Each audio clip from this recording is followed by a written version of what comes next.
जिस परिवार को सुदृढ़ रखने के लिए मैंने मृत्यु को अपने से दूर रखा, उसका विभाजन मैं किस प्रकार देख सकता हूं? ऐसा कौन सा परिवार है जिसमें विवाद नहीं होता, परंतु विभाजन? क्या यही एक समाधान? मुझे अपने कानों पर विश्वास नहीं हुआ था विदुर।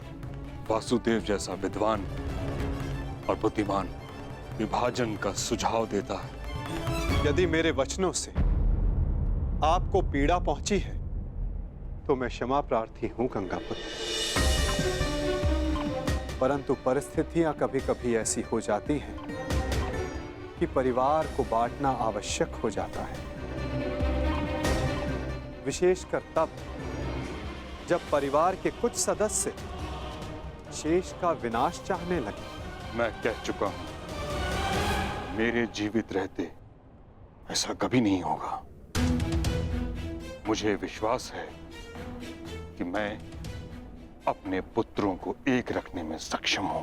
क्षमा चाहूंगा गंगापुत्र, परंतु ऐसा हो चुका है, वो भी आपके जीवित होते हुए। और रही बात आपके विश्वास की, तो वो लाक्षागृह की अग्नि में भस्म हो चुका है।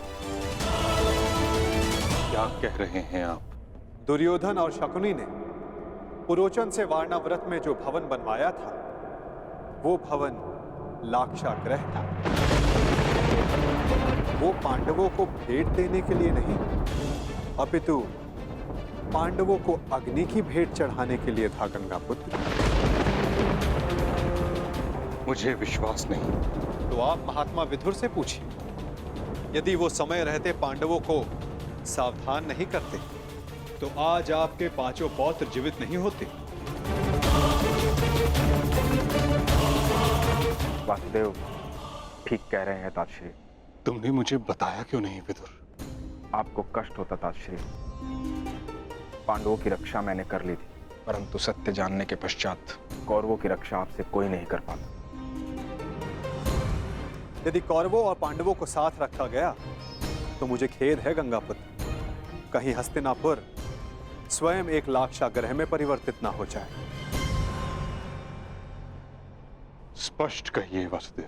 तो सुनिए, द्रोण शिष्य और परशुराम शिष्य दोनों पराजय स्वीकार नहीं करेंगे। ना ही दोनों में युद्ध कौशल की कमी है, ना ही अस्त्रों का अभाव। तो निश्चित रूप से युद्ध भयंकर होगा। एक को विजय मिलेगी, एक को वीरगति। इस प्रश्न का उत्तर अवश्य मिल जाएगा कि हस्तिनापुर का अगला सम्राट कौन होगा, परंतु पांडवों और कौरवों के मध्य बैर समाप्त नहीं होगा गंगापुत्र। उनके ईर्ष्या और प्रतिशोध की अग्नि समाप्त नहीं होगी। कई लाक्षागृह सजेंगे और निश्चित रूप से हस्तिनापुर के प्रारब्ध में केवल युद्ध रह जाएगा, केवल रक्त रह जाएगा, केवल प्रतिशोध रह जाएगा गंगापुत्र।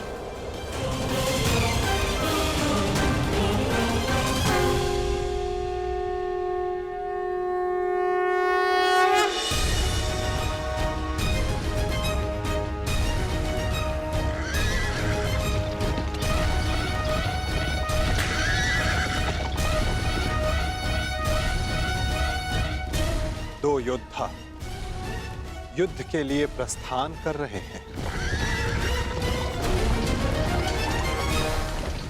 और संभवतः उनमें से एक ही लौट पाए। निर्णय आपका है गंगापुत्र।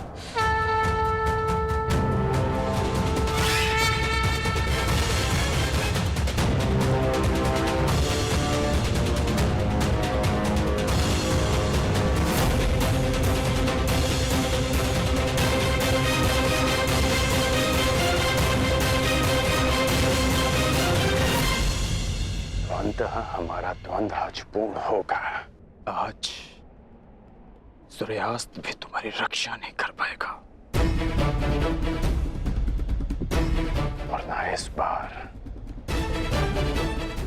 मेरे पास तुम्हें छोड़ देने का कोई बहाना होगा, क्योंकि ना तुम ब्राह्मण वेश में आए हो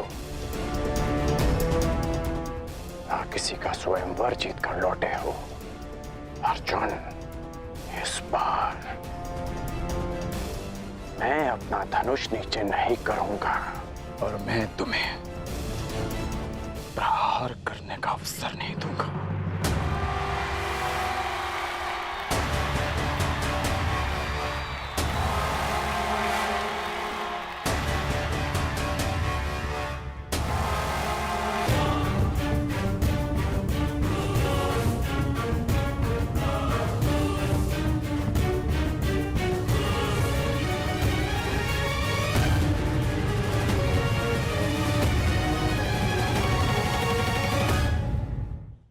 कर्ण और अर्जुन द्वंद्व के लिए प्रस्तुत है महाराज।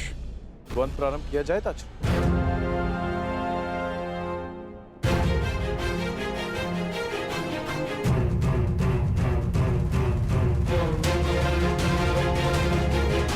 और कोई विकल्प भी तो नहीं। द्वंद्व प्रारंभ हो।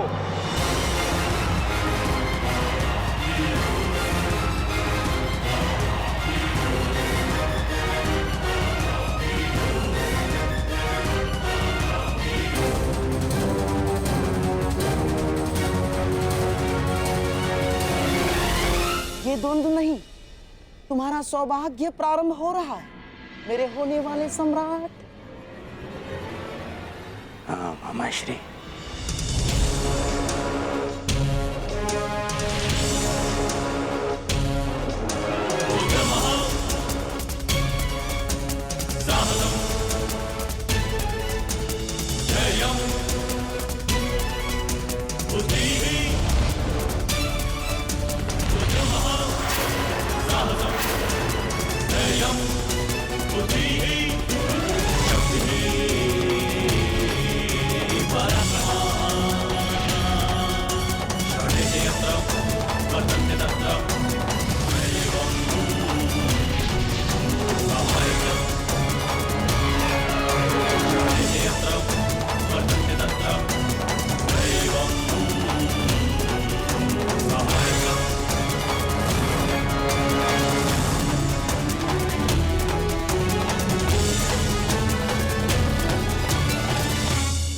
रुको।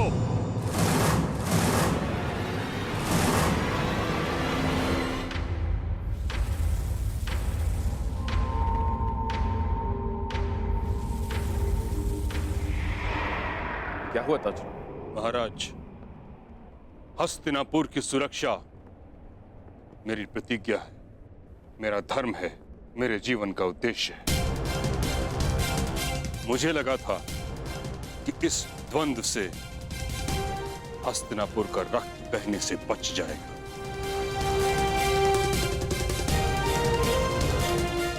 परंतु अब मुझे प्रतीत होता है कि यह द्वंद्व हस्तिनापुर के हित में नहीं।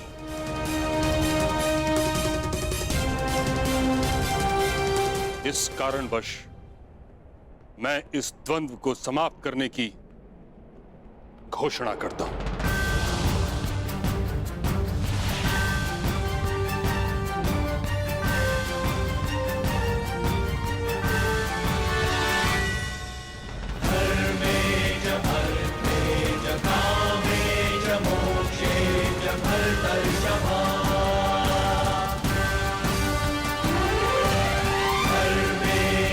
क्योंकि आज अंगराज की विजय हो या अर्जुन की,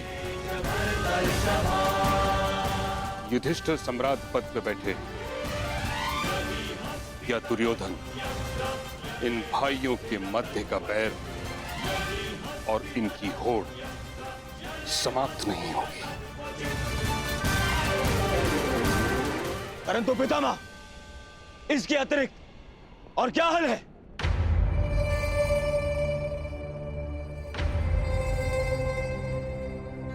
विभाजन, विभाजन, विभाजन।